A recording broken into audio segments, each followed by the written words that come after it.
La Voix de l'Espérance, une émission qui vous apporte paix, joie, confiance et espérance.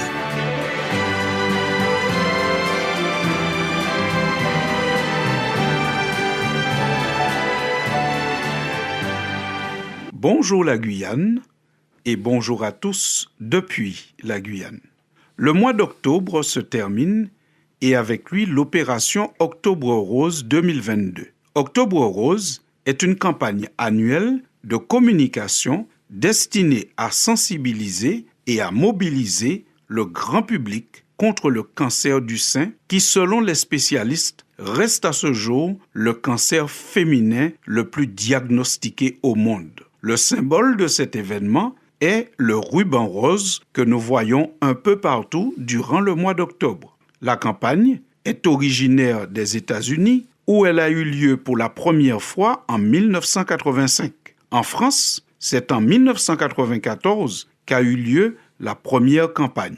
Le cancer du sein représente un tiers de l'ensemble des nouveaux cas de cancer chez la femme et la première cause de décès par cancer chez la femme. Et cela, bien que la survie des personnes atteintes d'un cancer du sein se soit améliorée au cours du temps grâce notamment au dépistage et au progrès dans les traitements. Ces informations nous viennent notamment de Santé publique France. Le cancer du sein est un cancer qui chamboule toute la vie des femmes concernées.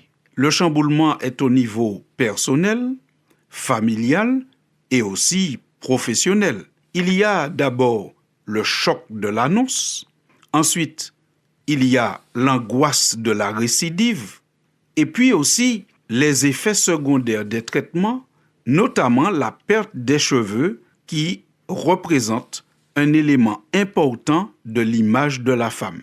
C'est pourquoi nous devons être attentifs au regard et aux paroles que nous prononçons en présence et envers les personnes atteintes d'un tel cancer.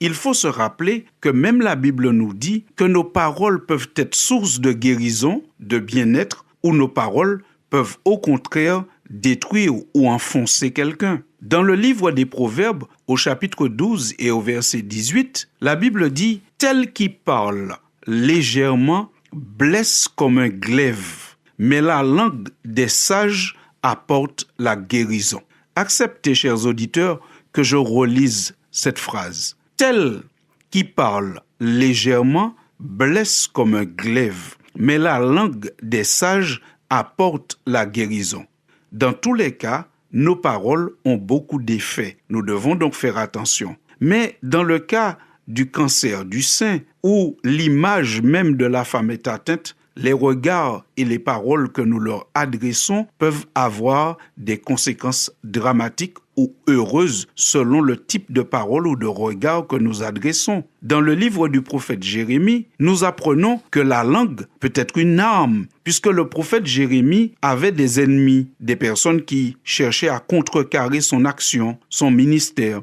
Et ces ennemis disent à un moment « Venez et tuons-le avec la langue ». Jérémie chapitre 18 au verset 18. La langue peut être un bienfait ou pas. Dans le livre des Proverbes encore, au chapitre 25 et au verset 11, nous lisons cette phrase. « Une parole bien tournée est aussi précieuse qu'un objet en or avec des motifs d'argent. » Proverbe 11 au verset 25.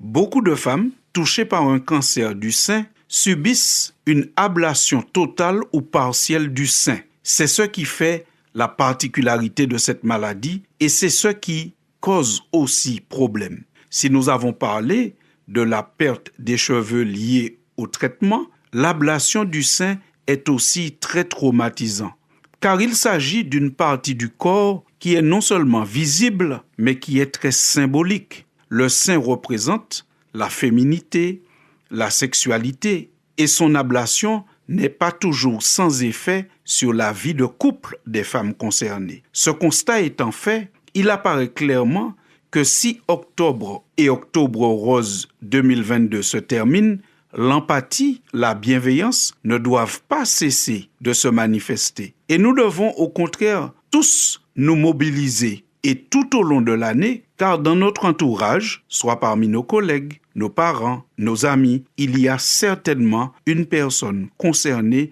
par cette terrible maladie. Selon les témoignages de patientes, c'est un traumatisme de sacrifier une partie de son corps et de son identité pour avoir plus de chances de guérison. Le Christ, qui en connaît un rayon en matière de sacrifice, lui forcément, il doit comprendre et il doit soutenir Octobre Rose. Dans le livre du prophète Ésaïe, au chapitre 53, Jésus est présenté comme le sacrifié par excellence, puisque nous lisons « Méprisé et abandonné des hommes, homme de douleur et habitué à la souffrance, semblable à celui dont on détourne le visage, nous l'avons dédaigné, nous n'avons fait de lui aucun cas. Mais cependant, ce sont nos souffrances qu'il a portées, c'est de nos douleurs qu'il s'est chargé. Et nous l'avons considéré comme puni, frappé de Dieu et humilié. Mais il était blessé pour nos péchés, brisé pour nos iniquités. Et le châtiment qui nous donne la paix